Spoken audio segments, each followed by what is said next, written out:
Coming to you from SideQuest Studios, this is the Simpsons Index. Sort of.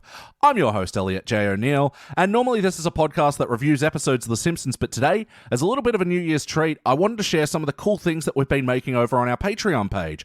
So every week over at patreon.com/SideQuestStudios, we're giving our subscribers an exclusive podcast, and we've got a few different shows in the works. Today, I want to give you a little taste of that, so I'm going to show you two of our exclusive shows. First up is The Story of the Chalk. This is where me, BT, and Danny take the chalkboard gags from the Simpsons episodes and riff about and try to figure out what exactly Bart did to deserve these punishments. It's a lot of laughs and it's a lot of fun to make, and I hope you enjoy it. And here it is now, patreon.com/SideQuestStudios if you want to hear more of it. But for now, here's The Story of the Chalk. This is the story of the chalk. Record? I mean, is it too late to start again? He's technically started now. He played the theme song. I did the theme song. I guess we're in. We're in. This is it. You sly bastard. Yeah. Coming to you from the SideQuest Studios exclusive Patreon feed. Exclusive. Yes, as mentioned, this is the story of the chalk. And here, as always, is PT Calloway. Hoi hoi. And also here, as always, is Danny Rosewell. I'm Danny Rosewell. Danny Rosewell. And of course, this is the podcast where we are diving into the chalkboard gags of the Simpsons and finding the hidden episodes that were implied by those. There's a causality there. If he's had to write the thing, there must have been the episode. Then something must have happened. An episode of Bart's life has occurred, and we're here to figure out what that is. To balance those scales. And BT, we'll start with you. All right. What is your first chalkboard gag? From Bart Sells His Soul. I am not a lean, mean, spitting machine. Wow. I think he was trying to prove that he is a lean, mean spitting machine. Well, I mean, yes. But to who and for what purpose? To what end? Well, I think this is, very obviously he's seen all of Lisa's awards and he's like, you know what? I'm going to focus on what I can do well, and that's spitting. And so he's been training like Rocky 1 through 5, just getting ready to start spitting. Like crazy. And they're like, you have to stop. And he's like, no, you can't stop me. I'm a lean, mean spitting machine. He's always been depicted as being a pretty chubby, though. I think maybe that's the technicality they're getting him on. Look, you've got a bad streak. You're mean and you're spitting, but he's got a heart of gold. He's not a cold machine. Ah, that's true. Maybe that's it. Maybe he's not a spitting machine. Oh, wow. You got to remember you are human and also a little portly. Yeah. He was trying to be a spit manufacturer. Well, that's it. No, here you go. Here you go. Here you go. Bart, you're not a machine. We're in a capitalist society. You're going to ruin the spitting industry. You're just giving it away for free. You're a boy. Oh, this is silly. It's a weird episode, but sometimes you got to go for like the alternatives, the strange takes, the brave new worlds. Yeah. All right, Danny. What have I got on my plate? How do you spell my password? It's your mother's maiden name and the last 3 digits of your PIN. All right, so I've got 22.9. Is it 22.9 or 922? I've got Donny Fatso. Candy canes 22.9. 22.9? Season 22, episode 9. Oh, I'm starting on the high end. Donny Fatso. Candy canes are not elf bones. Ooh. Yeah. Wow. Now, Bart's spreading some conspiracies in this episode. Some dank conspiracies too. I can really see him planting evidence and it being like this Indiana Jonesy archaeology. No, they sort of did that with the angel thing. Never mind. Yeah. What if it's about him building little shrines to sacred objects like the bones in Christianity? I don't speak Christianity. A holy relic. Holy relics, and he's passing off fake relics of Santa's elves. Yeah. So it's like Santeria, but with more emphasis on Christmas? Yeah, it's like Santa gives you some gingerbread and says, this is my body, eat of this and believe in me. Gives you some God, I can't cocoa believe says, I missed it. And I even said Santeria. And That's Bart's misunderstanding of it. When he loses his soul, he starts having all this like guilt trip, seeing coal everywhere, and I don't really know Santa mythology enough to pull this off. It is based off, Saint Nicholas, so you've got the saint angle there. Saint angle round my neck. Okay, shut the fuck up. This is what happens when you're not in slapping distance. But look, carrying around relics and like bones of holy people was, a practice. You used to carry around a bag of saint bones with you for some fucked reason.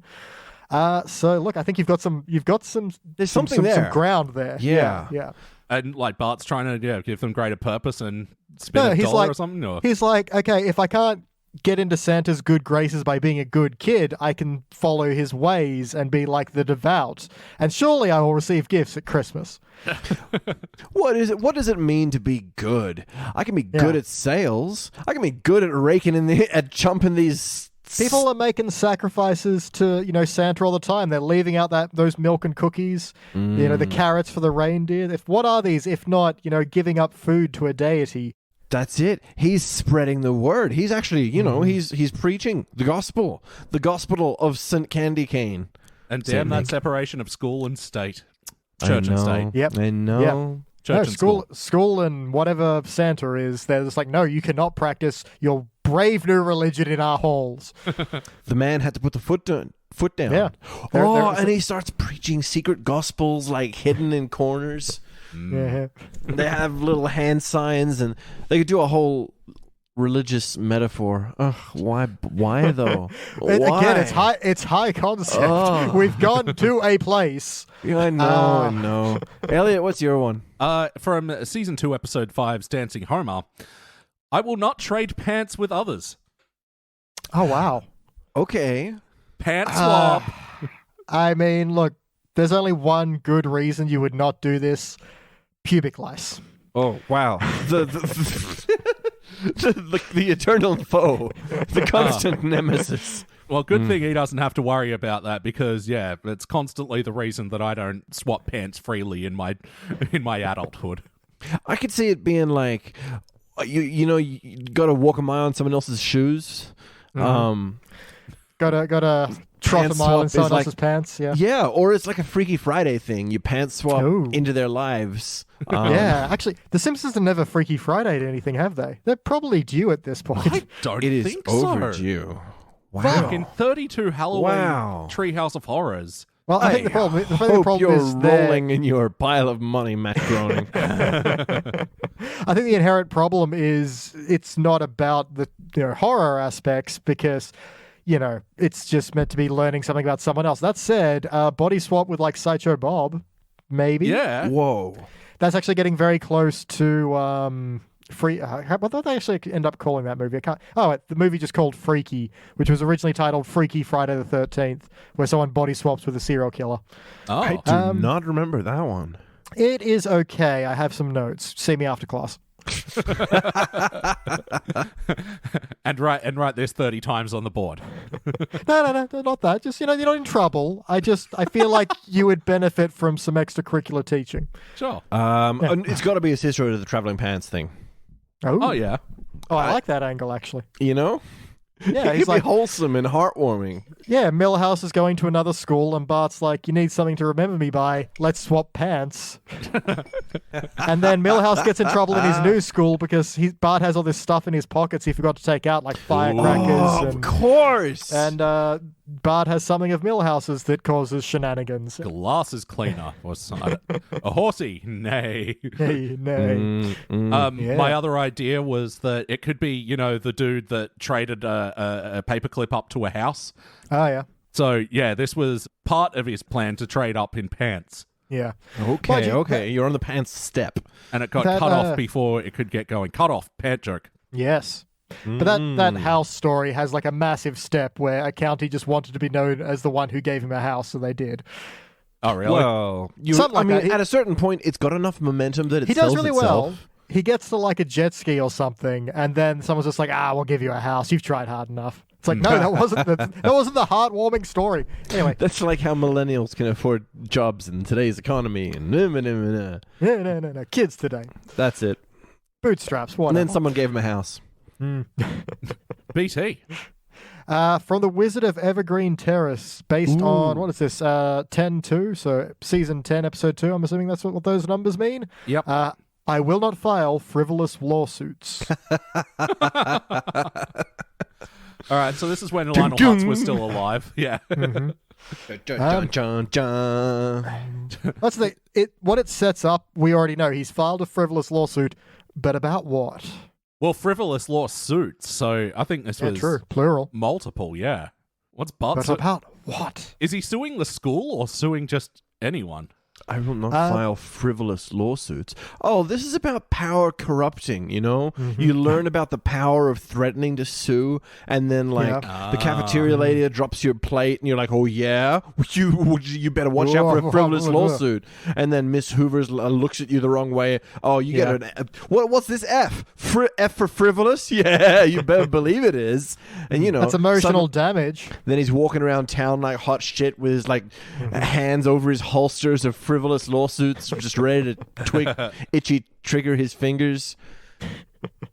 Yeah. I'm not really sure how his uppance will come, but someone's going to call his bluff, obviously, and he'll realize that going to court's crazy expensive. And so this was his plea deal? Writing on the chalkboard as he's done 300 times already. It's not a strong finish. It's not a strong finish, but we can workshop that later. Also, Elliot, 300? Come on. 700. Well, as we discovered in the first episode of Storyboard, the chalkboard, it's true. Surprisingly few episodes have actually got the chalkboard gag. Fine, 555. All right. Danny. Oh, hey, hi. Hey, how are you? Hey, hi, ho, whoa, hey. Okay, so my one, season 21, episode 5, The Devil Wears Nada. Nothing. He's writing, I do not have the hots for my mom. Whoa. Yeah. So there's a creepy thing to kind of play with. I mean, the obvious ploy, like go-to is Back to the Future, maybe. That's sort of the easiest way to lean out of it. Okay. Yeah. Elliot gets it. Elliot's feeling it. For everyone playing at home, Elliot is wearing the reflective baseball cap from Back to the Future Part 2. It was given to me by our friend Tracy. I believe it's called a replaceable cap.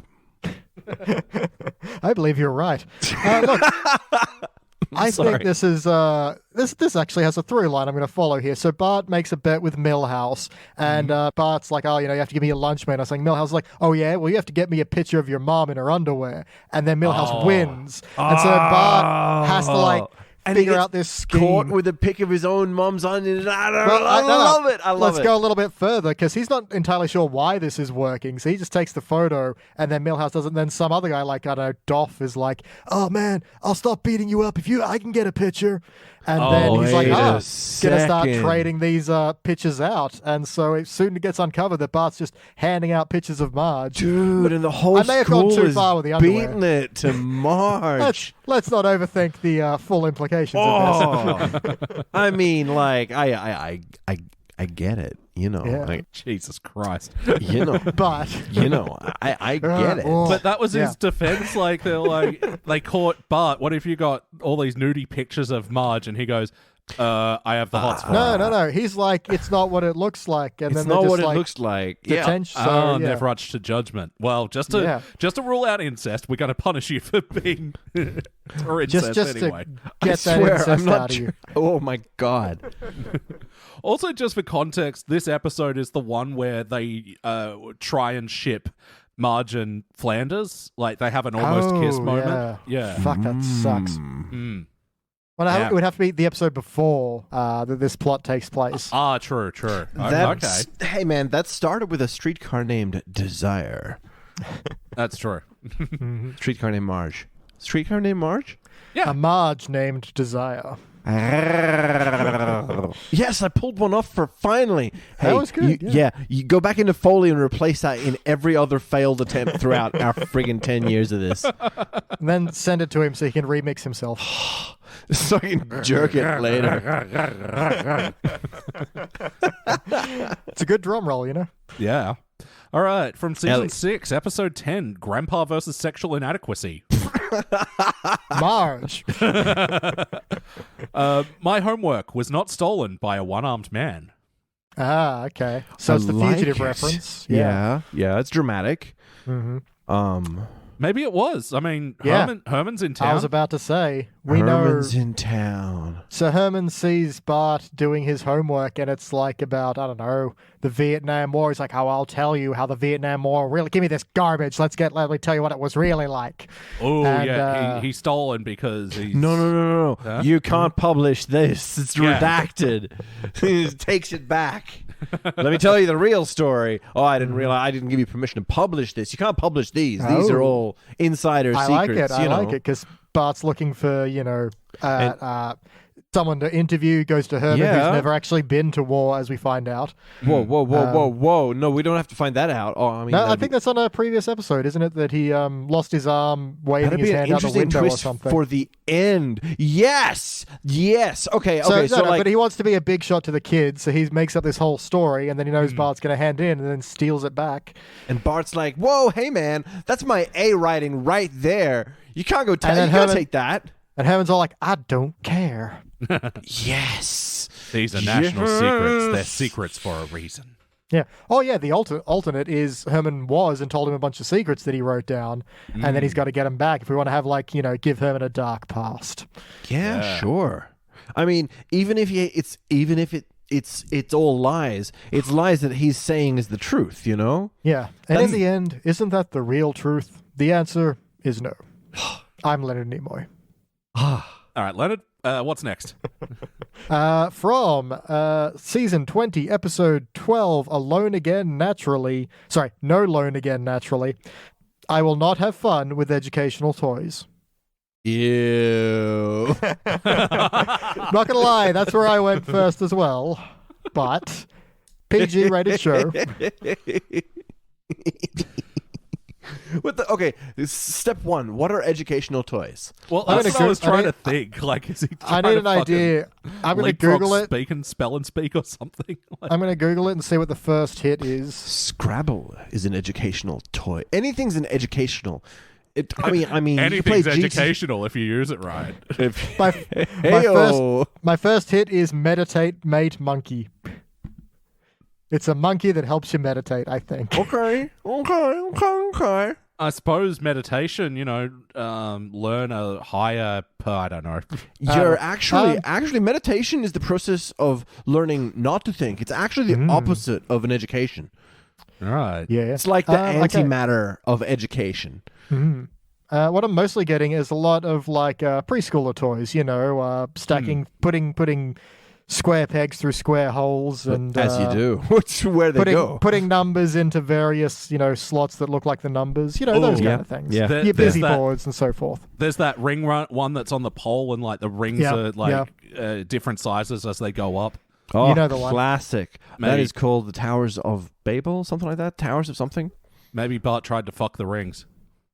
Okay. Why do you always go there, man? Oh wait, yeah.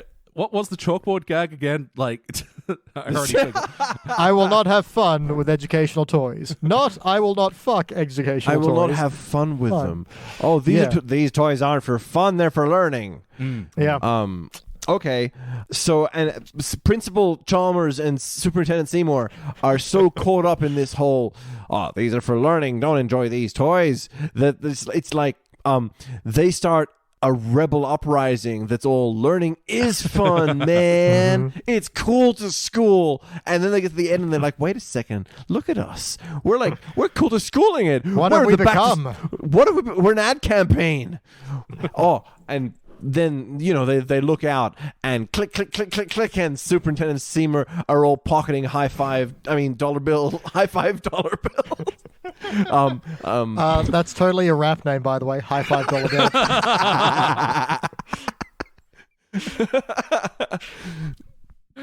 And it was their plan all along. They tricked the kids into selling school to themselves, bro. Yeah. It was like an Ocean's 11.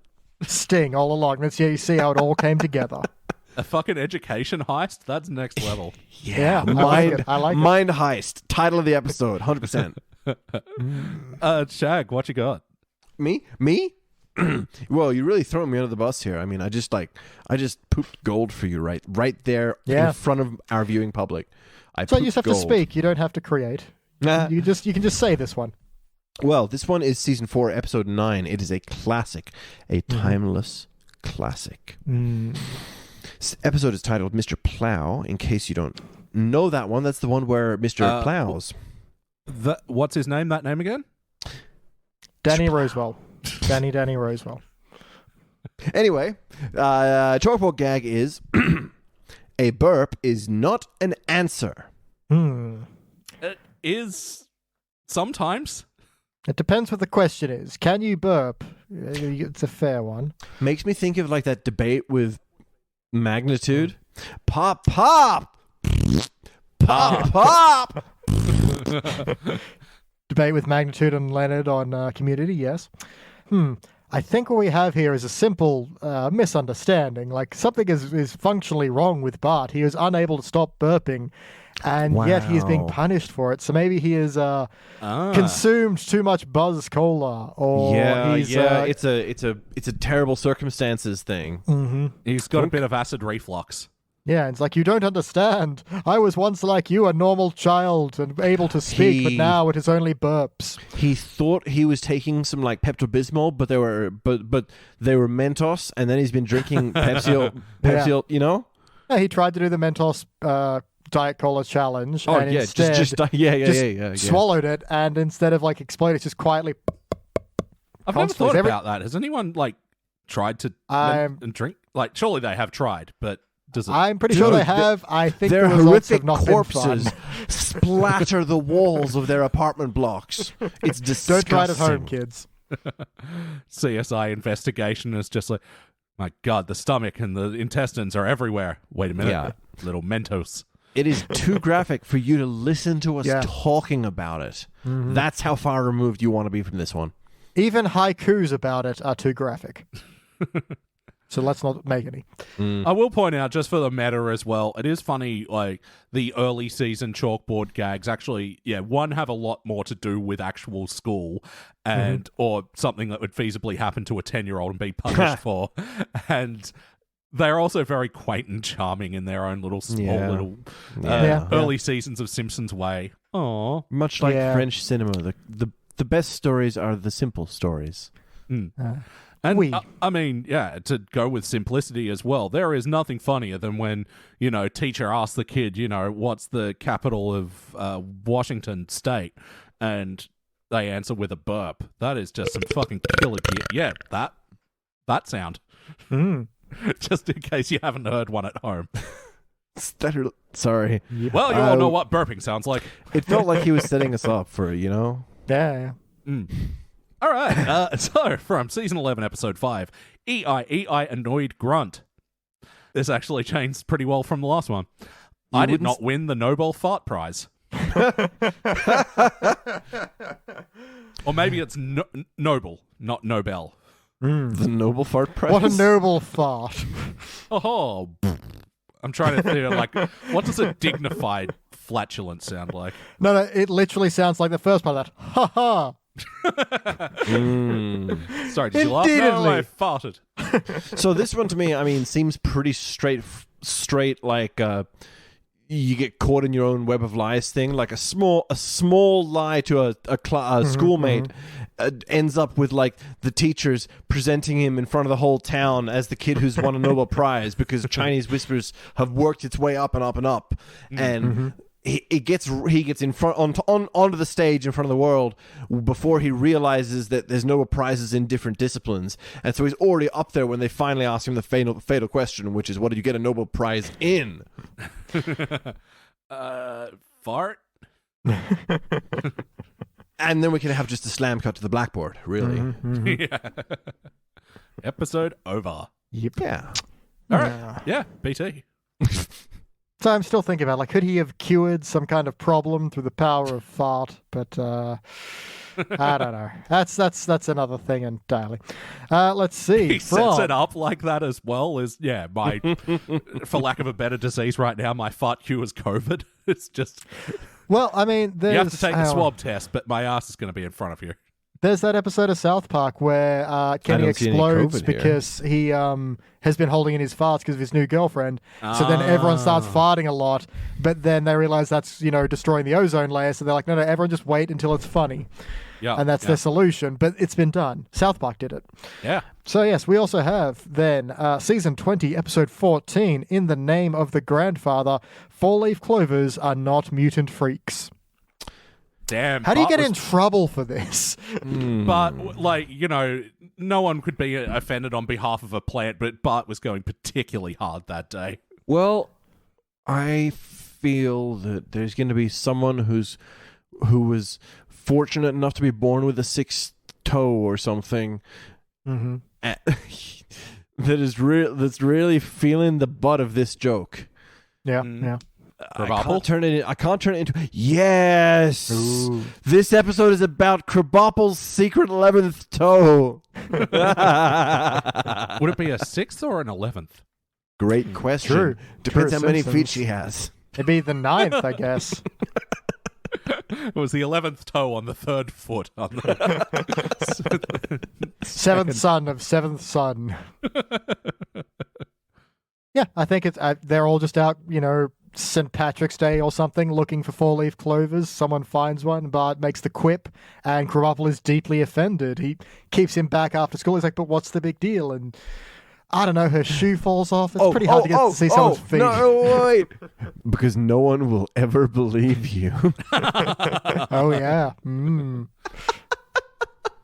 All right, Shaq, what you got?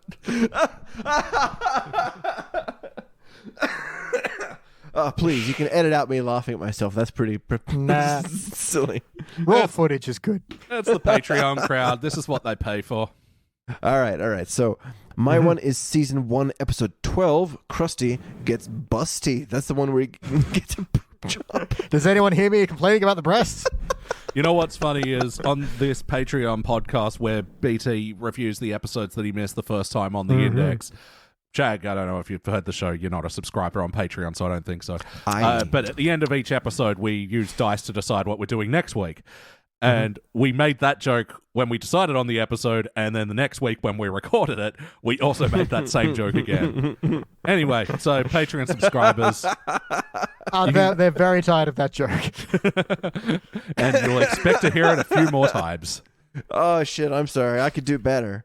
It's not our fault that busted sounds like busty. Look, Come on. it's off the cup of the dome, and it rhymes with crusty. It's like it's hard not to say it. And it naturally it's like- leads into, do you hear me complaining about the breasts? It's a very good bit. Yeah. No, I think Shaq nailed it. It's hard knockers to talk about it. I mean, not to talk about it. Hey, this guy. All right, so the chalkboard is they are laughing at me, not with me. Oh, okay. Yeah. This is kind of sad. This is a Isn't it? harsh lesson to have someone write up on the wall. It's one Wow. about his you know how now and then his penchant for prankery like escalates him to glory. There's like schoolyard glory, and then there's like news reporter glory, and then suddenly he's like skateboard at the top of the just chasm glory. Except this time it's for like him being jackass. It's a jackass metaphor where he keeps doing stupider and stupider stunts for the praise because he keeps getting bigger and bigger laughs, but doesn't realize that he's just completely just aristocratzing himself like Elliot's episode.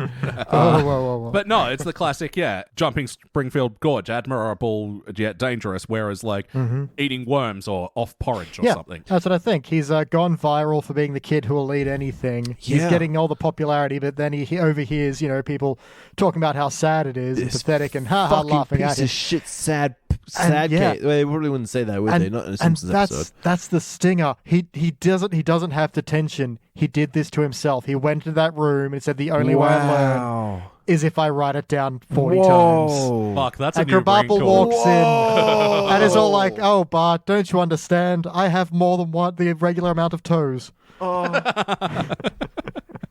Beach, you hit me in the heart feels. You got me, bro. Yeah, you should have never told me where your heart was. Now I can hit it whenever I want. Let me tell you about but did it feel like a Simpsons episode? Oh, that's powerful. That is a new wrinkle to consider. Sorry, I shouldn't be eating on the podcast. Excuse me. No, it's just a bit of ice. Oh, just my a bit God. of ice. Crystal meth on the podcast. And he's eating it. My gosh. Chewing it like gum. How else do you Dear expect me to gosh. keep the energy for a whole 30-minute podcast? Well, look, 30. it's your turn for an episode. You better snort a line of them. Crystals? Realign them Icicles. chakras. I don't know how to do crystal jokes. Please. I'm a classy. I do cocaine, no sugar. Yeah, it's a hand. Damn, it was close. No. Something about crystal meth and then like crystal chandelier, like a meth chandelier, but I didn't put it together in time. Anyway, Elliot. That feels like a modern Cletus joke. Yeah, true. They come into, they strike oil in their backyard and say, no, we can afford a crystal meth chandelier. Yeah, almost. There we go. Not only pitching episodes based on the chalkboards, just pitching more episodes. Just pitching. That one's a freebie. Pitches. Season 22, episode 13, The Blue and the Grey, one of our stars of the pit. I will not make fun of Cupid's dink. Whoa. Wow. Now, DINK normally is an acronym for dual income, no kids. So Cupid's just pulling that double money, and he and his missus have decided not to, have more Cupids. Yeah. Which is Psyche, I believe, is Cupid's lover in the myths. Wow. Oh, Yeah. shit. Right. Yeah. They're just happy being a couple. They've got everything they need. I guess. I mean, that's what we've been learning. No, okay, yeah. Back to the actual episode. All right, he's making fun of Cupid's dink. It's clearly going to be about they go to an art gallery and he's making fun of the statues, and then his pants drop and he's got a tiny penis, and everyone in the class sees it, and they're all like, "Whoa, you can't talk, baby penis, baby penis! Look at the size of your dink." And then Mrs. Krabappel is like, "Don't worry, Bart, I have extra toes." And they start calling him Bart the Fink with the tiny dink. Yep. You've gone somewhere. I'm not sure it's episode, but well, I thought certainly Cupid was always depicted as wearing a nappy all the time. And hung like a Dude, walrus. nappies weren't invented yet. Oh, right. No, that's why they have to go to an art museum, because that's where you'll get like statues and paintings. Wait, are you saying this baby because man penis? What? No. What? Cupid, the actual Cupid is only a tiny baby in like the fucking Valentine's Day versions in like Wait, the actual hang on. Am I Greek thinking of myth. cherubs? I'm thinking of Yes, cherubs. you're thinking of cherubs, which also don't look like that. Oh, right. So what? Cherubs are actually terrifying. So there's an adult Cupid. Yeah, he's more like Cupid's like a Philip I Seymour forget. Hoffman type. In a nappy? With a bow and arrow. And now I'm picturing it, and it's funny. Rest in peace, Mr. Fillmore Hoffman. But, God bless you, Hoffman. Yeah. Oh fuck. Yeah, well, I mean, I do just the idea of an art gallery like advertising themselves as uncensored nudes. I do actually really like that. They're so desperate for ticket sales, they're just like, come and see it all. Yes. What's behind those fig leaves? They do a Ooh. TV campaign. It's like Sunday. Get your art.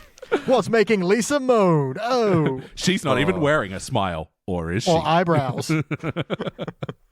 But no, I mean, I do remember going on a high school field trip to the art gallery, and we were like people from the before now times, like, were extra uncircumcised. Like, a lot of these things just have so much foreskin. You feel like they added onto them rather than chopped it off.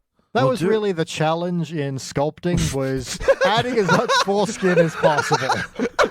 It was very hard to sculpt. Lots of little folds to get in there. So I've got all this marble that'll just go to waste. yeah, that's how one artist was able to gauge another's work. Like, dude, have you seen how well he does foreskins? I mean, my gosh. Yeah, like that. The penis is flaccid and unappealing, but that foreskin. Rigid and callous like a good Renaissance dick. It's eroticizing. It's sensualizing. It's romanticizing. Yeah, that's the episode. I don't know what out of that it becomes a storyline, but fuck it, it's funny enough as it is. Yep. Also, Peter Dinklage is in it somewhere. As the voice of Cupid, yeah. I will not make fun of Cupid's dink. Yes, it's about the dink. It's gotta be about the dink. I'm sorry, we've got it. It's the museum having its uncensored exposition, which is pretty much just art. That's hilarious by itself. And then Bart sees Cupid's dink and starts making fun of it. And they're like, Bart, you'll respect the erotic art. Yeah, you're not. Yeah, it's not comedy. It's not sex play. And then it's art. And then when they put up like the Valentine's Day cupids that are just adorable cherubs, he's like, that is totally inaccurate. Yeah. He's a full-grown man with half a grown dink. So Peter Dinklage. They hire Peter Dinklage to be Cupid because he's a person of reduced stature, and then like Bart's making fun of of Cupid's junk, and Peter's just like, "Oh yeah, really?" and just whips it out and just rolls down. Thump, thump, thump, thump, thump, thump, thump. That's why you don't make fun of of Cupid's dink. now you learn that big things come in small packages. Coming soon to a cinema near you. BT, what? Small packages come with big things. There we go. Sorry, we'll get our minds out of the gutter for a moment. No, we won't. I just read the next thing from season 2, episode 13, Homer versus Lisa and the Eighth Commandment. I will not make flatulent noises in class. Ooh, this is the bad boy of the 90s. One. Yeah. A burp is not an answer. Now, Bart, I hope you don't have a repeat of last time when I asked you what the capital of Washington State is and you burped at me. No, ma'am. So, what's the capital of Montreal? That was all. That's still a burp. It was a very farty burp, though, I gotta say. Pitch shift it down. Farts are just pitched down burps. Wake up, sheeple. I mean, they're pitched way down below the belt. Yeah, I mean, we've seen Bart do the whole armpit noise routine in class before. Yeah. This is the origins of that, I guess. Yeah, look, I mean, there's not much fun to be had with this one because Not really. It's very straightforward what could have happened. Oh, no. He's like, you know how Mr. Bean in church tries to eat the lolly? Yeah. He's got it in his hand, like the chewing gum or something, Yeah. and suddenly the national anthem, and everyone stands up, and he sticks his hand on and suddenly his hand's glued to his armpit, and he's desperately making farting noises, trying to pull his armpit out of his hand out of his. The president, the vice president walks in, and everyone's like, "What are you doing? It's the national." I'm running out of steam. So, okay, I do quite like it. My alternate pitch is going to be some new kid in class has learned to, like, instead of throwing their voice, throw their fart sounds. Wow! And so they're like framing It's Bart. like He's like, it wasn't ninja me. powers. And then he's, talks to the kid later. He's like, that's some amazing power. How do you do that? And he's like, let's go prank this city. And they prank together and something happens, shenanigans. They drink lemonade. They all learn a lesson. Oh, they do the big, like, handshake from Predator. Yeah. Dylan, And you yeah. son of a bitch. See, I got you pushing too many pencils. Yep. Come on, that was... They do that the was my- handshake and... Oh, wait, yeah, the people... No, at it was home good. listening That was to the this, little fart noise. But it was from my hands, that one. Yeah. It was from his him handshaking himself. Which is the most... Bart's like, contact you you can get still these got days. it. And the other guy's like, that wasn't ventriloquism. Single tear. All right. All right. I think we got an episode. Yeah, put enough pressure on Roxy get diamonds. There we go. Shaq, what do you got? Okay, Krusty gets busty. Here we go. Season 25, episode 3. 4 regrettings and a funeral. How many variations of that friggin' one film title have they done? They've got some they really just like to repeat. Take My Wife, Please, for example. I think Mona Lisa is their shit, number one. Man. I know you know what's coming, Elliot, because you put this together. No, I got drunk when I put this together, so I specifically wouldn't remember. Damn. Okay. Good Okay. planning. Okay, well, let me hit you with this, guys. Season 25, episode 3. 4 regrettings and a funeral. Chalkboard. Will really miss you, Mrs. K. Oh, yeah, that one. I'll let you field this one, Elliot. Oh, this is the episode that aired after Marsha Wallace died. Yep. You gonna pitch me? I don't think we can, out of respect. I think we gotta keep it. I mean, we never see Mrs. Krabappel. She is canonically dead, I believe. Yeah. So this is the heartbreaking episode where I don't know. I don't even want to speculate. Something takes her down, and let's just be honest and respectful about it, kids. Yeah. Well, no, I mean, Yeah. you brought up before that, but could sometimes he's not being punished. He's just doing this to himself. That And was such a hit, man. You got me in the fucking feels, dude. so this was another one. He turned up to school one day. His teacher wasn't there, and this one's for you. Yeah. How else does he process it? Instead of pouring 40 out on the curb, he writes 40 up on the wall. Absolutely, dude. I feel it so much. Yeah. Oh man. That was an excellent turn of phrase. I didn't even plan that. I thought of it halfway through. I'm very happy it landed. All right. Swish. And now to get go from something really wholesome and nice to season 9, episode 5. Everyone is tired of that Richard Gere story. Oh, okay. Yeah, well, I mean, you've heard it once, you've heard it 1,000 times. Yeah. Is this the one where in Pretty Woman they didn't plan for him to snap the box shot on Julia Roberts? He just did it? Yeah, exactly. All right, cool. Moving on. Oh, and that no, got I the thought it natural was- reaction.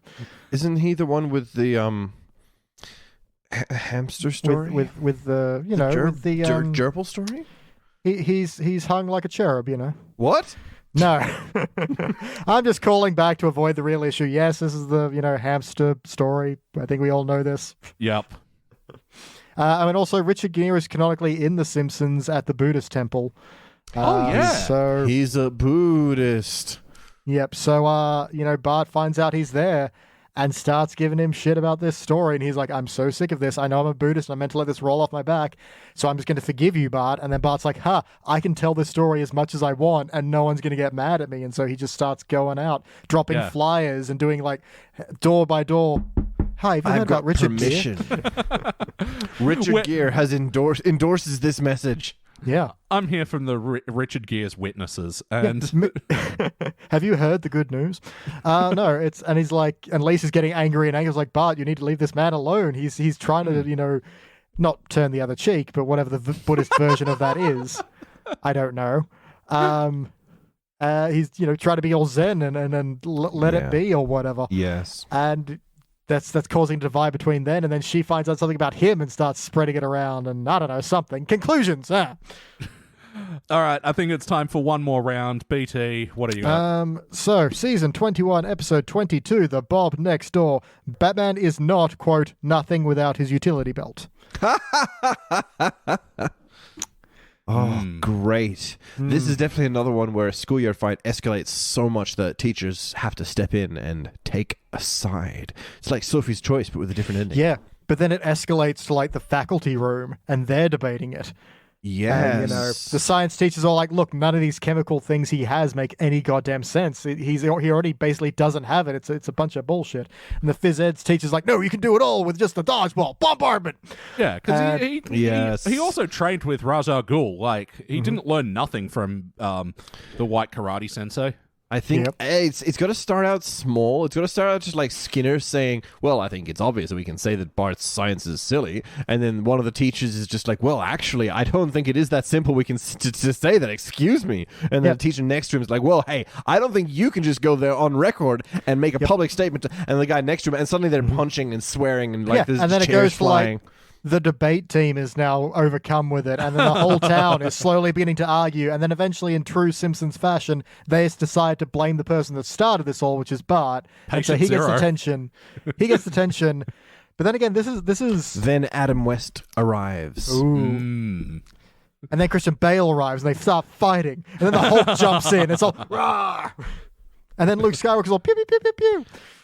Oh, yeah, no, of course. Adam West and Christian Bale can't, like, agree on whether Batman's cool or not, like, smart or not.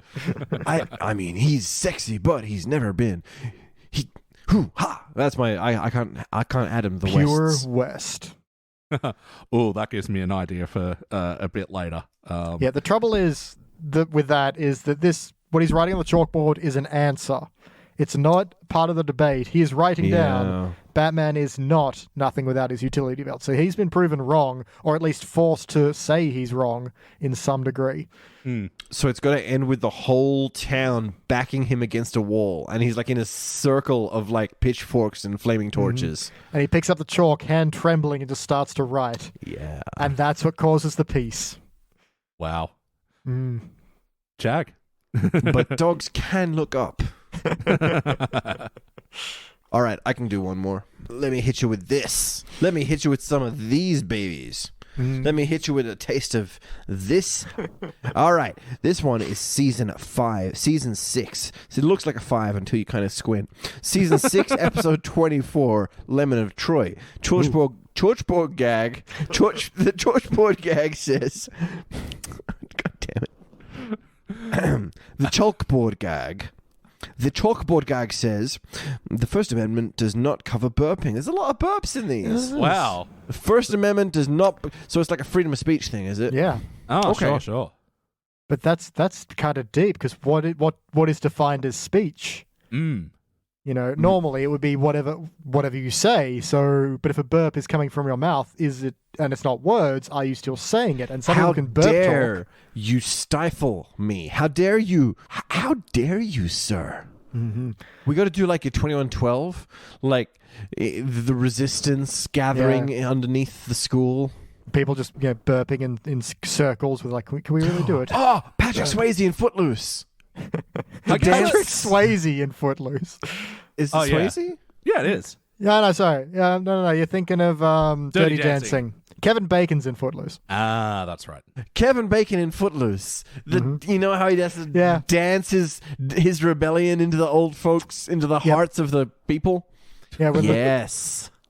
And they burped in the street. Burped in the street, I think. Yeah, And the when he's kids quoting are- the Bible, yeah. Yeah. And Lovejoy could be all burps are the devil's voice coming from deep inside you. No. The kids are all like, bap, bap, bap. Well, I guess that's it. It comes from the same place as his words, you know, the air and the throat and whatnot. Yep. Why isn't burps protected under free speech?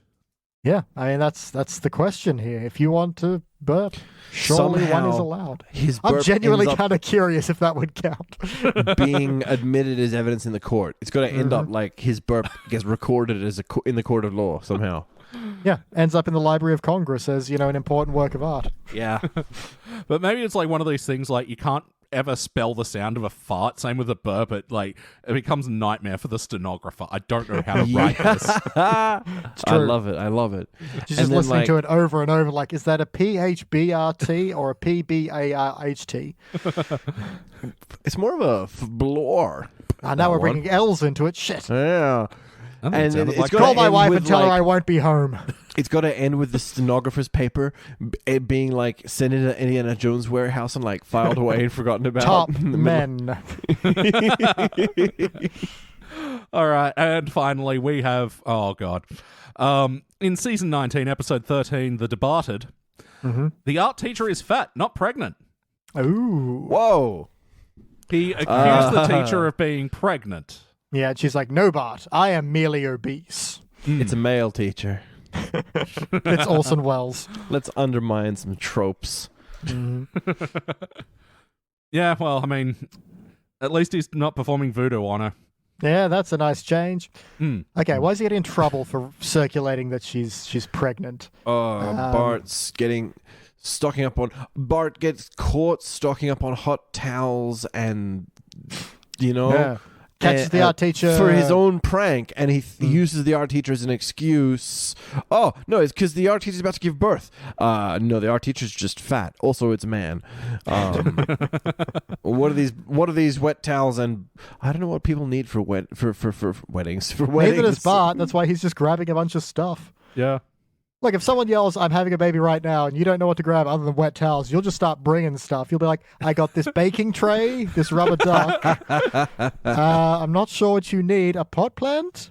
I got these educational toys, which I promise not to have fun with for when the baby comes out. Yeah, babies love toys. I got some duct tape. Dunno. For your ducting, innit? Yeah. All right, that's that one done. All right, that looks like the timers clocked us in for this week's edition of Story of the Chalk. Had some fun, killed some time. Thank you once again out there, you heroes on Patreon. Today's show is brought to you by the letter U. Because without you, where would you be? And yes, we couldn't spell heroes without you. And by you, I mean the heroes, spelled with a U. You can't spell heroes. So I don't know, because I made you guys do various Batmen last episode. How about you guys take it in turns, making me do an impression or something? How good is your De Niro? Let's see. On the main quest here, I have Grant Prusi. Well done. Thank you Not for bad, being not a bad. patron. How's your Al Pacino? Oh, 16-ounce mouse. What a great ass and a great hero. So good. So good. Yeah. Can you do Robin Williams? Oh, Philip Wolf. Thank you so much for joining us. Philip Wolf, I would need to fill up my car, not with wolves. Oh. Yes. Oh, my freaking Lord. Beat him. Can we get some Jim Carrey? Oh, Tim Burleson. Burleson. Jim Carrey doesn't have a list. Tim Burleson, stop me from thanking you for being a patron this month. Oh, beautiful. Beautiful. Delightful. What about the guy with the big bushy beard? Brian Blast? Brian Blessed. Ah, Stephanie. This is more of the tick, isn't it? That is a great tick, though. It tick's good. It tick's good. Fuck. How do you do an English accent? Tea and crumpets. Yeah, tea and crumpets, Stephanie. It's still American. Yeah. The other Yeah. English. BT. Let's get some Queen Elizabeth if we can. Patrick Law, I'm sending you the most dearest of thanks. And I'm also the name of a ship. So if you meant me to say, do an impression of the ship, this is what that sounded like. Hulk!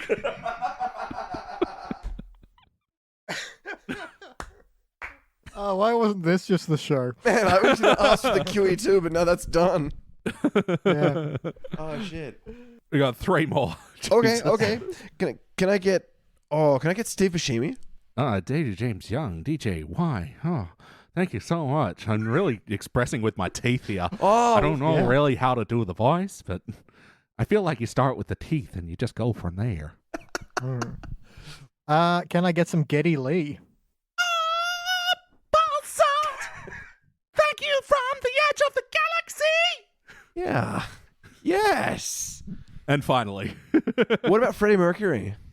Oh, Paul Goodman, you're looking lovely tonight. We're gonna rock it. No, we're gonna rock it tonight. Oh, you're so good at British. Yeah. It's like Freddie Mercury after 40 pints. Oh, shit. It's like Freddie Mercury in Blur. Well, I do want to hear Song 2 by Blur through Freddie Mercury. All right, well, that's been the story of the chalk. Once again, thank you, heroes. Sorry for whatever that was, but I think we had some fun tonight. Thank you, Danny Rosewell. I'm Danny Rosewell. Danny Rosewell. And thank you, BT Calloway, BBBT Calloway. He's Danny Rosewell. And I'm not Danny Rosewell. I'm your host, Elliot J. O'Neill. Good night. That's all the chalk in the board. And that was the story of the chalk. Climbed a river, then ate the whole fork. Wasn't that funny, kids? Or more like, what the hell was that? Anyway, now for the second exclusive podcast I'm going to share today. It's called DVD Indextras. And on this show, BT and myself review the Simpsons DVD box set bonus features. And today I'm going to share the podcast where we reviewed some of the extra content from the Simpsons Season 6 DVD. So once again, you can sign up over at patreon.com/sidequeststudios. And for $5, you get access to all of our weekly exclusive podcasts and also the backlog of now over 50 exclusive shows. But also, you can be part of the Side Quest. What's that? Well, stick around and you'll find out. But look, your donation will really go a long way in helping us cover some of the overhead costs that come with running all of our podcasts. You know, the Simpsons Index, Thrones of Game, Pulp Fury Radio. And now I can announce that we are currently in production of our first season of our scripted podcast, Working Class Wizards. And all your donations will go into paying our actors and making sure the production quality is as high as it can possibly be. Anyway, here's DVD Indextras and also the Side Quest. Coming to you from the SideQuest Studios exclusive Patreon feed. Exclusive. This is SideQuest Studios Most Wanted. And joining me with his criminal mastermind knowledge is BT Calloway. It's hot and I'm shiny. Yep, it's definitely hot today. It's why I kind of stumbled through that intro there. I'm normally such an improv comic genius. Look, when you're slick on the outside, you're not slick on the inside, you know? So that's what the heat does to us. Yeah, so this podcast is called DVD Indextras. And as the dice dictated, we are reviewing the DVD Extras from Season 6, Disc 4. And there's a whole lot of them, so this might might end up splitting into 2 episodes because got a clip show, commercials, The Simpsons plane at fucking... And who doesn't love a cliffhanger? Come on. Yeah. Sorry to interrupt there. You were building to something. I did it again. Fuck. No, just rattling through all the special features today. So, we just watched the first bit of extra content on this bonus disc. What the fuck am I saying? Anyway, it's all right. You just need to be more fluid with it, like the fluids pouring out of your face. Yes. Oh, such a sweaty day. It's too hot today. So yeah, we just watched Springfield's Most Wanted. This was a clip show of sorts, a collaboration with America's Most Wanted. On Fox. Yeah, to set up before they premiered Who Shot Mr. Burns Part 2. BT, what'd you think of Springfield's Most Wanted? It's pretty good. Yeah. Yeah, look, it definitely would hit a lot better if you hadn't seen the conclusion, Who Shot Mr. Burns, yet. So for that, it's going to be a bit of a question whether it's worth your time. It is effectively a clip show, so you've seen everything before, but it's a clip show with context, which is so important, as we noted on like the ones that are... Here's just a bunch of stupid things that Homer has done, or the love one, which it just wasn't a context that mattered. Why are we going through these clips? Whereas this one did. It was like all the, the criminal elements of Springfield, or the suspects, or recounting the parts of the Who Shot Mr. Burns crime. Yeah. There's maybe in the first one where they really revealed Burns didn't have his gun in his holster, and that's, and there's actually a lot of obvious tips to the fact that it was Maggie all along hidden in this one. It's like, yeah, no, they're all there. I was trying to figure out, though, they pointed out the 3 reoccurrence, and I'm like, this felt like a red herring. Yeah, I was like, does that ever come up? Was that intentional? Maybe someone noticed it and was like, we'll just throw that out there.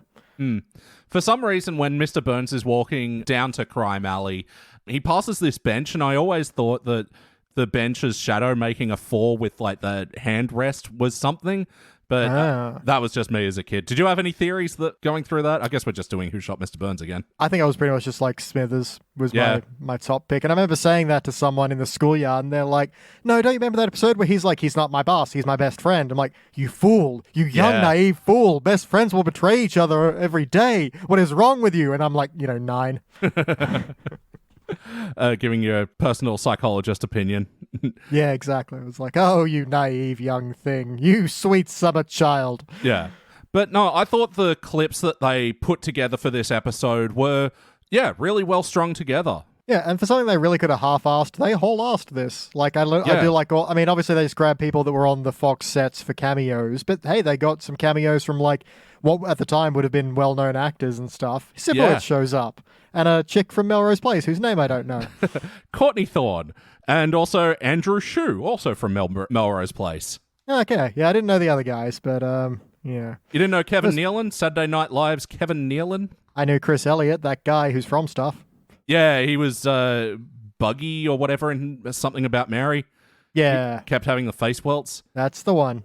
Yeah, that was good for him to do the, we're doing Who Shot JR? I don't care. Like, I like that routine. Yeah, exactly. So yeah, again, they put the effort into this one, so that really gives it a lot of points. Yeah, but yeah, you're right. They just sort of grabbed who was available because it's like, Sibowitz, okay, yeah, Dennis Franz, this makes sense. And then... Okay, 2 Melrose Place actors. They just walk around the Fox set being like, hey, you there. You owe us. Yeah. I'm sorry, we own you.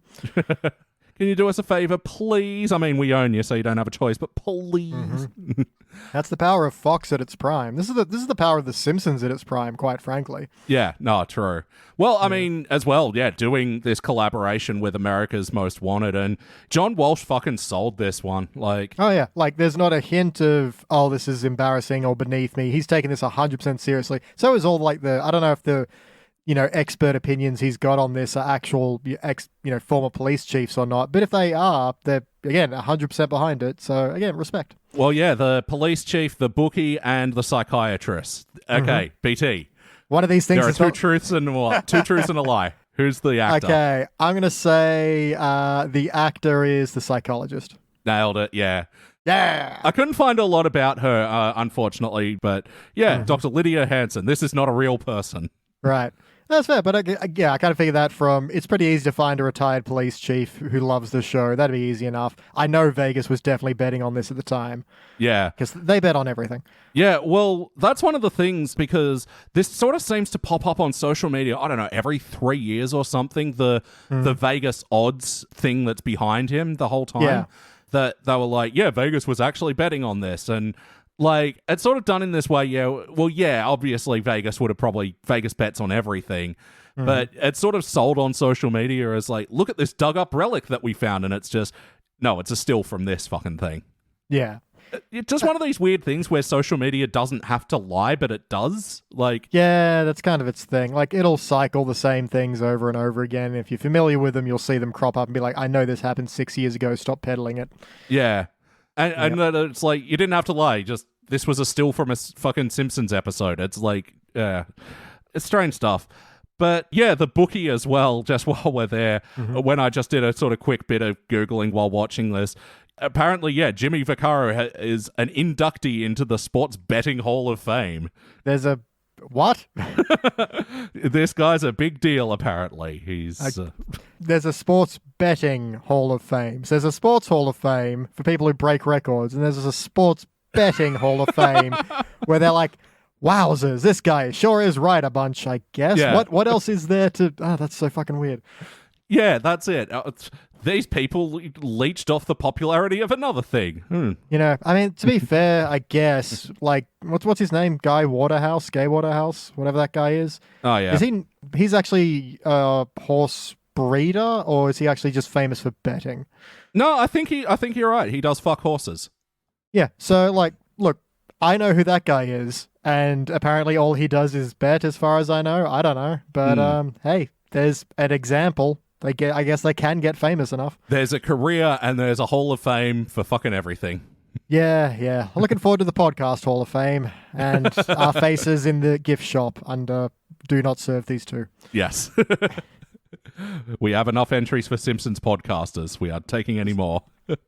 Although we might be the ones that have all the episodes. Thank you very much. That's true. And we're getting fucking close. Mm-hmm. And so, man, this is to be a bit of a bummer. So the police chief guy that they get in, as a chief of LAPD, he took a hardline, aggressive paramilitary approach to law enforcement that some consider to have disproportionately affected Black and Latino Los Angeles far more often than their white counterparts. What a surprise. This is surprise that I am conveying. Gates is co-credited with the creation of SWAT teams with LAPD's John Nelson. After the Rodney King beating and the riots afterwards, Gates retired from the police department. Much of the blame was attributed to him. According to one study, scandalous racist violence marked the LAPD under Gates' tempestuous leadership. Fucking... Maybe this wasn't the guy to get for this thing. Maybe not. That really casts him in a very different light. Yeah, because this was like 3-4 years after the Rodney King... Let's put it this way. He was marred with controversy and racial allegations in the 90s. Yeah. That's quite hard to do.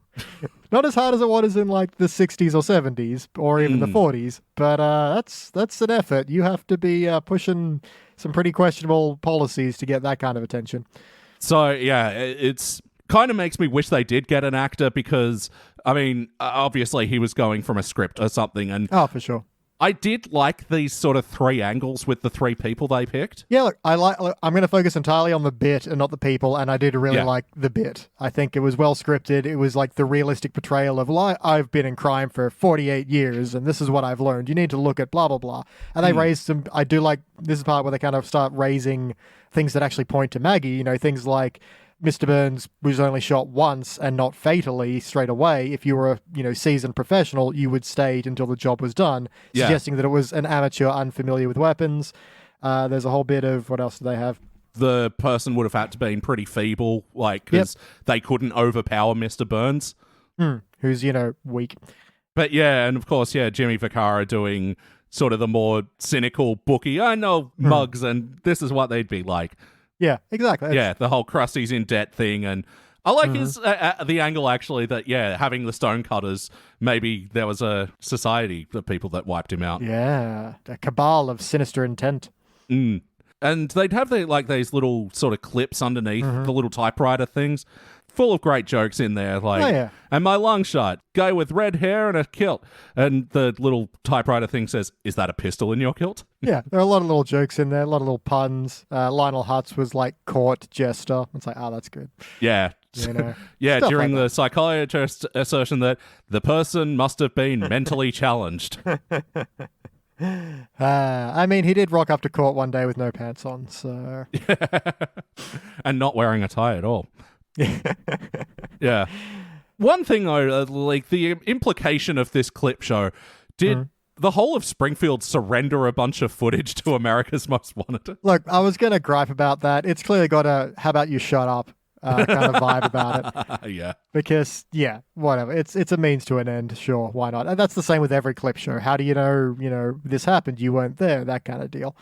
Yeah. Look, it just exists for the show. To be fair, they do show the shooting of Mr. Burns as, a reenactment. See, that's where my big underlines, like, I probably would have forgiven this, but like, wait, this is the reenactment part of it? What the fuck? It's a very accurate reenactment. Yeah. Oh, the actors that they got look exactly like the people. Yep. So, hey, well done for just pitch perfect casting there. Well done. Yeah. What do you want to talk about next for this thing? What have we got? All right, we did Marge Gets a Job recently, and I feel like, the bit where she goes, "You can't fire me for having a husband," and I remember that is going straight to, "I'll sue the pants off you. You'd have to sue me to get my pants off." Whereas this, it shows a clip of, "You can't fire me for having a husband," and then it cuts to Mr. Burns saying, "Well, then I'll fire you because you won't have sex with me." Like, was that in the show? I can't remember now. No, I actually think that they had access to some deleted scenes as well, because even something as small as when they're going through and showing everyone's motives, Grandpa goes, "My friend's sunbathing magazine," where I know it in my head. He says, "My buddy's collection of old sunbathing magazines." It's such a little thing, but yeah, I think they had some access to some deleted scenes. Yeah, so, I mean, props, good use of them, but it's so rare to see new footage of The Simpsons. That one really caught me off guard, especially because we did it so recently. Yeah. Another little detail I liked is all around the office that they're in, everyone just has boxes of donuts. I'm like, Yes. That's fair. That's a nice little cut, both to the show and, cops always eating donuts and that kind of thing. I did find myself looking in the background a lot at this and just what's their extras instruction? Hand them a paper, write on it, hand that guy that paper. Yeah. Look at a paper, look slightly irritated, and then like, crime, crime, CR, etc. There was a particular cutaway as well, where he was like, "And when we come back, we'll look at more stuff." And then a guy just comes over, hands him a paper, and he's like, "Oh, interesting." And Yes, exactly. See, that's how you police. That's how it's done, apparently, according to TV. I believe it. Yeah. I think the 100% selling it of what makes this work, really. Yeah, and even then, they get some nice little jabs in, because it's like, well, we have lots of suspects, and so far, we haven't captured any. Yeah. And then at the very end, it's like, we've looked at a lot of evidence, thought about a lot of theories. What have we accomplished? Not much. The counter that's ticking, 000. Nothing. Yeah, it's good to have. Again, this was properly written, and I'd like that it was written with sincerity, but still had a few jabs in there. That was nice. Yeah, and man, I only glimpsed at the credits, but it looked like it was like, Simpsons staffers working with America's Most Wanted writers as well. Like, say what you will about the show, but I think this was a very well put together thing. Absolutely. I think that pretty well covers like all the main bullet points of this. Yeah, I got a few little quotes, but they're just fun quotes. Like, people see you as an ogre. I ought to club them and eat their bones. Or just grease me up, woman. Come on. Yeah. Actually, that's another thing. Like, you'd notice that they'd sort of trimmed some dialogue. I thought, like, editing this thing must have been a fucking nightmare, but I thought they did some very good things of, like, overlapping some of the audio with other bits that weren't exactly from there. Like, there's too many to mention, but especially in that fucking opening shotgun blast of fucking clips put together, there were so many of those moments. Oh, yeah. Where there were audio from other scenes, but with, like, Homer getting arrested or something, yeah. And I like that they've got an interview, in quotations, with Police Chief Wickham. Obviously, they didn't have time and budget to animate an entire new scene, but just having the audio over, like, a police radio thing, that was enough. That was a little bit. Yeah. The little bits. Man, it was just one joke short for me. It was like, if anybody could lead us to the location of the guns, my TV remote, and 2-for-1 sale and donuts. Yeah. That 2-for-1. I just wanted to punch that up, something different. Just a little bit quicker, yeah. And a little bit I liked was there's a part where the guy hosting is like, to understand the killer, we need to get inside his head. And I'm like, way to mislead people, you jerks. Yeah. Yeah. My only other bit is, Dennis Franz, when he goes, give me one weekend with that sawhead, I'll straighten him out. It's like, what are you going to do to Bart? Just, sit him down in a chair and be like, you are not Mr. Burns' son. You love Homer and Marge. You are their son. What you're doing is wrong. Wrong. Wrong. You mind you are killing the mood.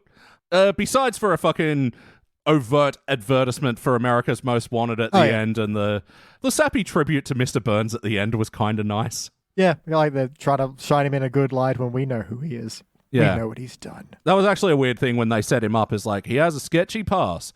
He threw a dud ball at a baseball game. That was really weird. And got heckled. Yeah, I wrote that down as well. Like, of all of the clips to have picked of Mr. Burns' dangerous past, the one where he does nothing wrong? Okay. Yeah, and the one, he's so sordid.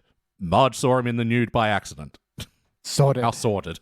But yeah, aside from that, I thought the clips were pretty well put together. Do you have any more notes about this thing?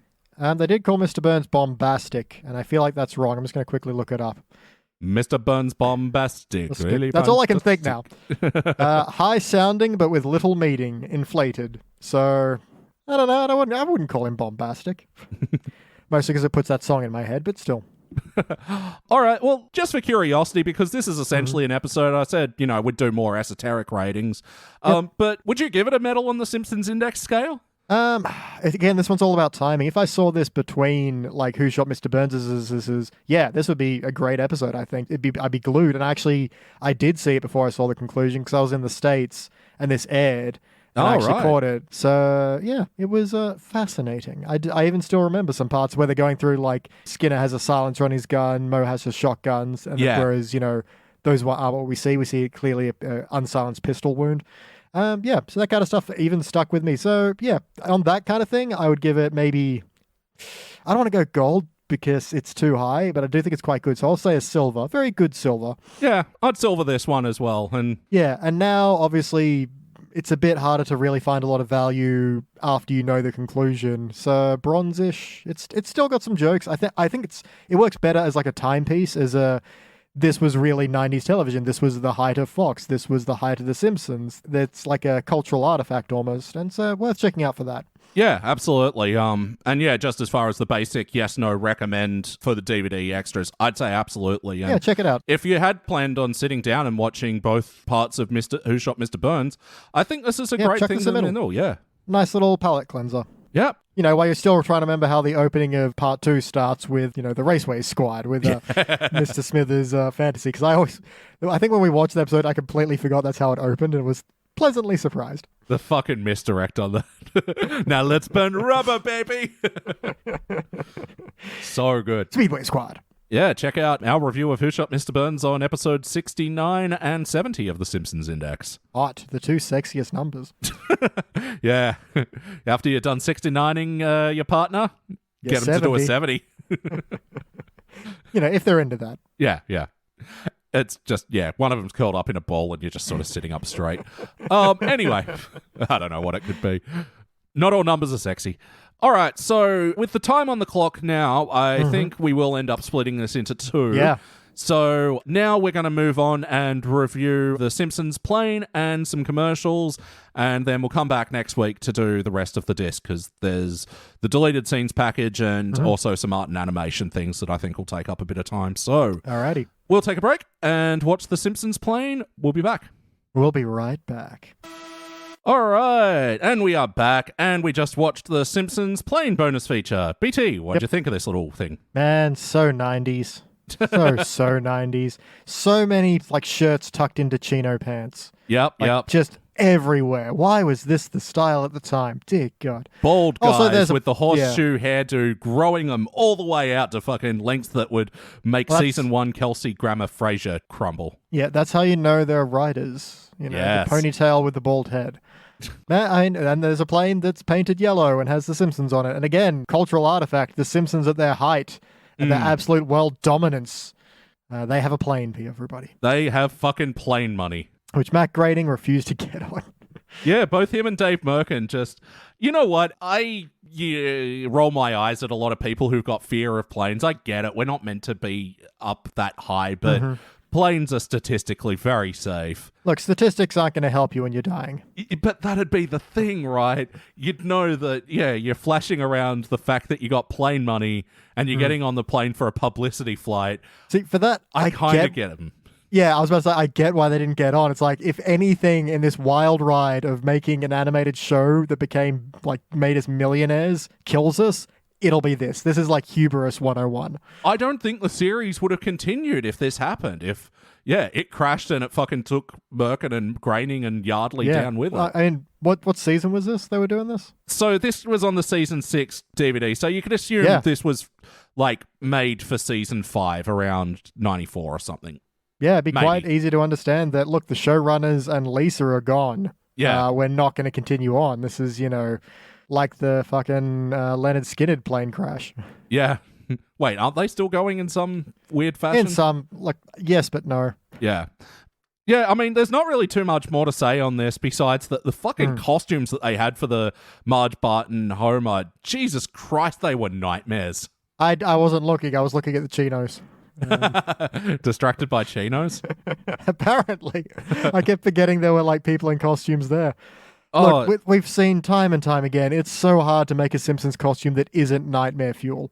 Yeah, they do not translate to 3D particularly well. No. But I don't know, it's just a weird choice. The Marge one has outlines on the eyes, but Homer's and Bart's didn't. And yeah, I don't know. It was nightmare fuel to my eyes. That's fair. That's they had to, add some more structural support to the head for the hair. So. Yeah. God, that must be hell on the fucking person inside the costumes. On the the upper shoulders, it's gotta wreak havoc. Yeah. Yeah, I think that about does it. Do you recommend people check out this bonus feature? Again, solely as a cultural artifact, there's not really much to it. It's a plane painted like The Simpsons. That's neat. That's interesting. They don't really do that for promos anymore. But there's not a whole lot to get out of it other than, listening to, was it David Merkin be like, haha, no, we would have died and it would have been just, the headlines would have been embarrassing. So we didn't get on. It's like, no, fair. We cowered in the terminal, in his words. Yeah, ultimately it's 2 minutes of your time. So if you got the extras going, why not? Yeah, exactly. It's on the why not. That might be the scale. Check it out, don't, and why not? Why not Simpsons plane bonus feature? Yeah. Want special features? Why not Zoidberg? All right. And finally today, let's look at some commercials. We'll be back. Who doesn't love commercials? Subscribe to Patreon. Wait, you already are. Never mind. All right, and we are back, and we are wrapping up the first part of Season 6, Disc 4, with some commercials. So 2 for Church's Chicken and 1 for 1-800-COLLECT. First of all, Homer at the picnic. What'd you think of this commercial? First of all, do you want Homer promoting your chicken? He's a slovenly fat man who can't stop eating and is a moron. Is this what you want? Again, I've said it multiple times. We'll just continue the height of Simpsons' powers. So I guess, yes, at the time, you just want us any association you can get. Hey there, bald fatty. Do you want to have some sticky chicken, you bald fatty? Yeah, no, so known for its stickiness that you're unable to let go of a football when bullies throw it to you. Hey there, picnic boy. Yeah, do you want this to be you? Oh, fucking, I am on a picnic. He's, just dead to rights, you goddamn. Honestly, if eating Church's chicken does lead me to being a ball that's being kicked as a goal through post. Anyway, that looks like fun is what I'm trying to say. Well, that's the thing. We never see Homer get kicked. He's just going through the air as though he were. So the bullies just happen to have their trebuchet that day. I mean, I carry mine. What about you? So I'm just going to see if Church's chicken is still around. I think they are. Yeah, it looks like. Well, good for them. Founded by George W. Church Sr. There we go. I was just like, did they spend all their... Because I'd never heard of them. So did they spend all their money on, the Simpsons money? Yeah, You think they'd already have the ideal, marketing campaign of being go to church. Jesus eats here. And now we must give praise to the chicken, which has the stickiest hot wings. Sticking together is what good chicken does. Yeah, look, I think the first one's kind of stupid. I don't like it. I still can't get over it. Hey there, picnic boy. Yeah, ooh, got him. They were so good at the burns and the zingers. You couldn't say that anymore. We're far too PC. You could not say picnic like that. Yeah, it's, again, as a relic of the past, it's gorgeous. Yeah, definitely. And the second commercial, Homer stealing from his son to go get... Yeah, look, wackier. I would say overall better, just a lot more fluid in animation. And, you know, him, this is the journey he goes on. Sure, that's not how you buy chicken, you idiot. And also, there seems to be a Church's Chicken like 3 doors down from his house anyway. Yeah, are they saying accost our drivers? I don't know. It's like, okay, look, people every now and then, so I work retail, and every now and then, for some reason, it's rare, but it happens, someone tries to give me money, like, on the shop floor when I'm talking about, like, we're not at the register, but, like, I'll be talking about, oh, yeah, this is a good wine, and they'll be like, okay, I'll take that, and tries to give me the money there, and it's like, what? What the hell? Have you never been shopping before? This is so... And sometimes it's usually older people, and I'm like... But even then, older people are used to counters and often going up to the counter and just telling them what you want, they go get it. Why? This isn't a fate. I was going to say, it's not a market. You're not wearing a bum bag, I hope. It doesn't happen often, but every time it does, it's like, do you know how buying things works? Because it's pretty commonplace. Yeah. So that's what this reminds me of Homer trying to buy from like the chicken that's probably, you know, frozen in the van rather than the, you know, operating restaurant that's 3 doors down. But that's it. I like him getting hurled off and just flying through the restaurant and picking it up. And it definitely sells the chicken to me a lot more as a consumer and lover of fried chicken. Rather than sitting there going, sticky. I can't let go of this boy. Hey there, picnic boy. This one at least is an adventure I can get on board with. And, yeah. Yeah. The thing to me, though, is that Bart's like, oh, how lucky can a kid get? The chicken and his own piggy bank lands into his arms. It's like, first of all, don't you recognize your own piggy bank? And then... Look, the line, how lucky can a kid get? That's some hot cheese right there. But sure, fuck it, it's an ad. Sure. And finally, 1-800-COLLECT. Homer's at the Grand Canyon without his family for some reason. Yeah, the height of this is Homer going, what a grand... Canyon. He just doesn't know what to say about it. I dig that. It's a big hole. What else are you supposed to say? The rest of it is fuck awful. Yeah. No, I don't. Do we have collect calling in Australia? I guess we had 1-800-REVERSE, but that was run by. Look, we probably do, but when have you ever needed to use it? Especially now, when public phones aren't really a thing anymore.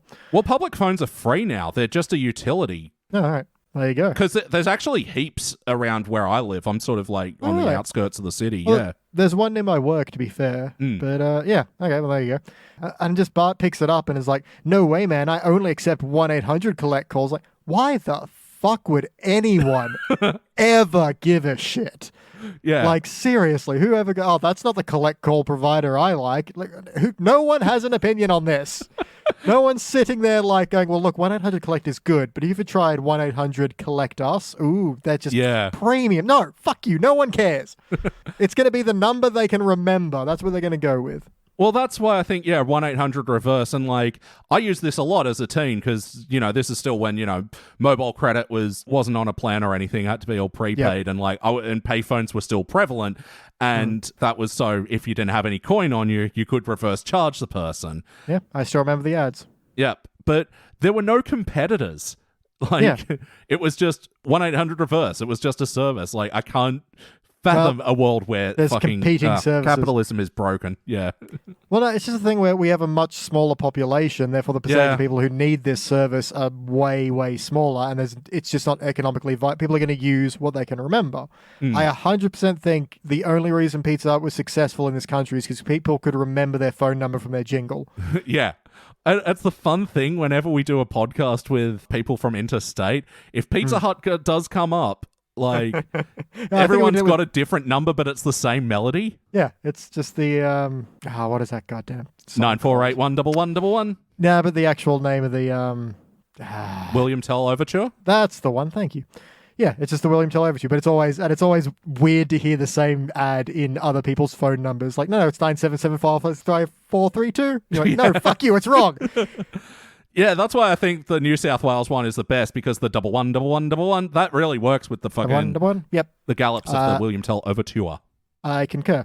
The point is, you could remember that. So when you were around with friends, you were like, oh, let's order pizza. You were like, what the fuck is Domino's? Fuck it. I don't know. I know Pizza Hut, though. Yeah. And my point being that 1-800-REVERSE, I never used it. I remember it. So, I think that's what won it out. So the commercials, individually as a whole, what do you reckon? Worth checking out? Look, as a whole, sure. If you're curious about what was, again, I've said about everything, I'm going to say it again. This is the Simpsons at their peak, and that's kind of really fascinating because it is such a dog-eared relic by now. Like, even if you're keeping up, the fall from grace has been mighty, and yes, there's a lot to be said about new Simpsons, but it's such a staple of everyday life. It just exists. And so to see it when it was, no, people wanted Homer on their commercials. People wanted to be associated with the Simpsons in a way they just wouldn't anymore. It's really interesting, and it's kind of weird to think about how big this was at one point. They had planes. Yeah. They had plane money. Like, I don't actually know if there's modern Simpsons commercials. Like, fucking, you could argue that the sketches that they did for Disney were just advertising Commercials for Disney. Plus, But, I'm not getting pitched a Snickers by Lisa, Yeah. Whereas, Bart plugged Butterfinger back in the day. They're definitely not getting any, like, cell phone plans based off of, Simpsons commercials. Yeah. I'm not seeing ads for KFC with, Homer in them. It's just not a thing. It doesn't exist. Even, that said, the TV crossover to commercial thing is not a thing that's really being done as far as I can think about. We haven't seen, Squid Game and McDonald's get together. Oh, don't tempt them. It is only a matter Happy of Meal time. toys. Come on. I got the old man. I got the sad old lady. Yay. Oh, God. It's time to thank you heroes out there on Patreon. And we do this via the Side Quest. Yes, if it's thanking time, then it's time for another installment of the Side Quest. When we last left our heroic Patreon heroes, they had been lost at sea for 9 days. After a brief synopsis in which each character had been doing while lost at sea, and introducing 2 new ones, they're shipwrecked on a seemingly deserted tropical island. But lo, a raging, rumbling ruckus races forth from the tropical vegetation. Our brave heroes prepare themselves on the beach, the sapphire ocean at their backs, as a gigantic duck bursts from the jungle foliage and charges towards them. Its roaring quacks like that of a 35-year-old podcaster. Quack! Quack! Quack! That was your cue, and I'm very happy. Give me a legally distinct version of Led Zeppelin's Immigrant Song, please, Elliot. Dun da da do do do da do do do Immigrant Song. Yep, a quick reminder to our Patreon heroes, both old and new. The way this works is I first roll a d6 on a 6-point scale, and we'll see what your character does. These options are use a skill you're bad at, use a skill you're good at, use an item or prepare to do something dope, attack melee, attack ranged, or do whatever is most optimal. Elliot, who am I thanking first? Grant Prusi, the Bitter Wizard. All right. Thank you, buddy. Okay, I actually have to do this one last because this was clutch. So we will come back to that, thank you. Well, he's first because he's on the main quest here, but Grant, just know that you're now lost because that's extra special, apparently. Yeah. But also joining Grant on the main quest here was 16-ounce Mouse. The changeling rogue known as the Gentleman Assassin decides to use their animal handling skill, despite the fact they're quite bad at it. They only rolled an 8, but the duck tanks its roll, and then the effort is a success. Can this dangerous duck be tamed? Quack. Philip Wolf versus Duck. Let's see how this goes. Utilizing a skill he's good at, the Scratching Demon uses his monk athletics to clamber up onto the duck's back in hopes of riding the feathered fiend. He only rolls an 8 plus a 5 for athletics, but the duck's dexterity sucks because it's a duck. And he only rolls a 9 in defense. It's a success. He's on that duck. Wolf on a duck. Yep. Timothy Burleson, thank you very much for your contribution, buddy. Showing no fear as usual, the fearless Swami decides to use a skill he's good at and attempts to calm the foul waterfowl using his animal handling skills. There. While he rolls an impressive 14 plus 2, the dire duck's charisma is too much, rolling a 19 plus 2 in defense. Perhaps the duck saw Johnny Hotcakes, the creepy doll he found on the ship, and became spooked by it? I don't know. Quack! Stephanie, thank you so much for your contribution. Striding elegantly across the white island sands, the foolish wanderer attacks with a strike from her rapier that misses the great aquatic bird. Never one to frown in the face of failure, she reaches out to pat the massive duck, but misses again. She rolled a 6 and a 2. I'm really sorry, Stephanie. Please blame the dice and not us. Missed Pat. Yeah. But we don't miss this Pat. We don't miss thanking this Pat. Patrick Lauer, thank you so much for being on the Patreon feed. I'm trying to figure out new ways to say thank you for your contribution. Yep. Yeah. Hey, that's why we do this whole thing.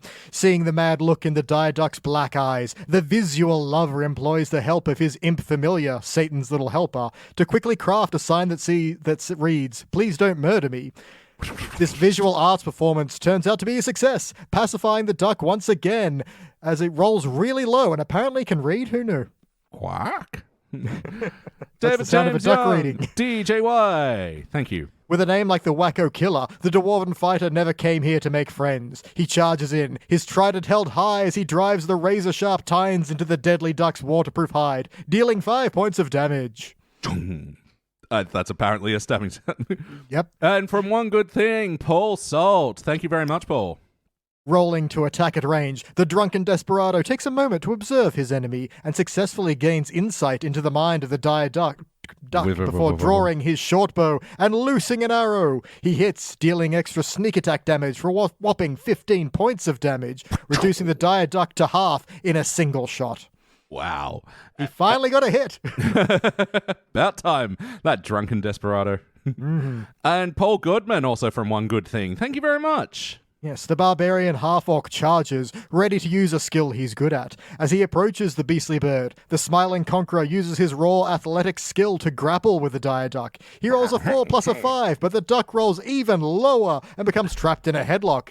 As the smiling conqueror administers a mighty noogie, the dire duck strikes back with its beak, arching its neck to snap at the half-orc, but it misses, then attacks with its wings, dealing 8 points of bludgeoning damage.